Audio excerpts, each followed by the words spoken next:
School is out for summer, and that means kids are home, of course. Are they driving you nuts yet, or wanting to play video games all day? Or maybe it's the fighting among siblings that's getting to you. This morning, we're joined by financial professional Mindy McIntosh from McIntosh and Associates, and she has some advice to put your kids to work.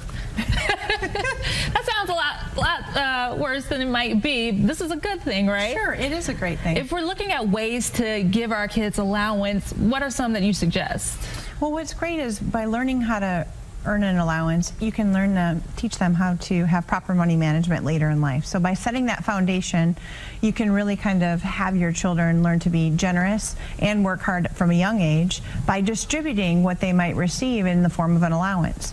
So even what we do with our children is, if you kind of break it up into three buckets or three banks of a give, a save, and a spend, you can help to teach them, so that way in their own mind they're creating which basket of funds, so to speak, they're going to put them into to be able to help them later in life make some of those decisions. What about age as far as that? Should you do that according to the age as well? According to their age. So a good example is if you have a 10-year-old earning allowance, that week they should earn about $10.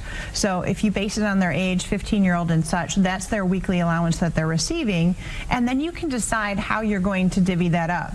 So maybe you want to set a comprehensive list, and once they have that comprehensive list of daily chores done, let's say at the end of the week they're paid their allowance. Or some folks like to pay the allowance based on that task that the child has actually done. Okay, so if you're someone who chores is the way to go, that's what I had to do to earn my allowance. I had to do a lot of chores, but that's a good option for you. It is great, because then that way they learn the value of a dollar and that you have to work hard, and you know why parents are working to earn money, that they have to do certain things and be responsible. What about any new products that you could recommend to help encourage good habits? Big thing is we're always going to focus back with all of our clients to getting back to that budget. So even on our website at wealthmichigan.com, we have a budget sheet to use for these children, and now they can even download an app. So by downloading the app to the phone, maybe the 15, 16-year-olds, they know how to use that very well. So that app can kind of help divvy and put all of their accounts in one spot. So maybe they have a debit card there, and maybe that's where their allowance is coming into, so they can see it all in one spot. And then parents can actually control, there's many credit cards out now that parents can help control the spending.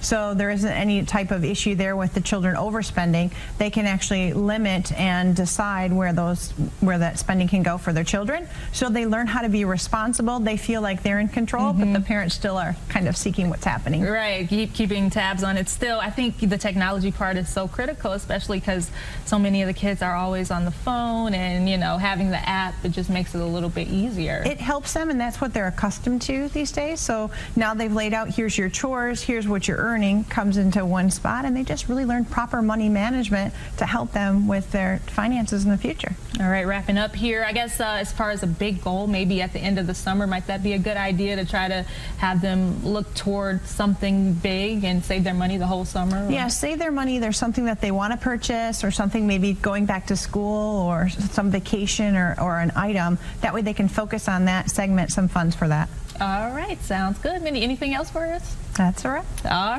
right. Well, thank you so much for joining us this morning. Mindy McIntosh from McIntosh and Associates. Of course, we'll post all of this on our website, abc12.com. Your time right now, 9:18.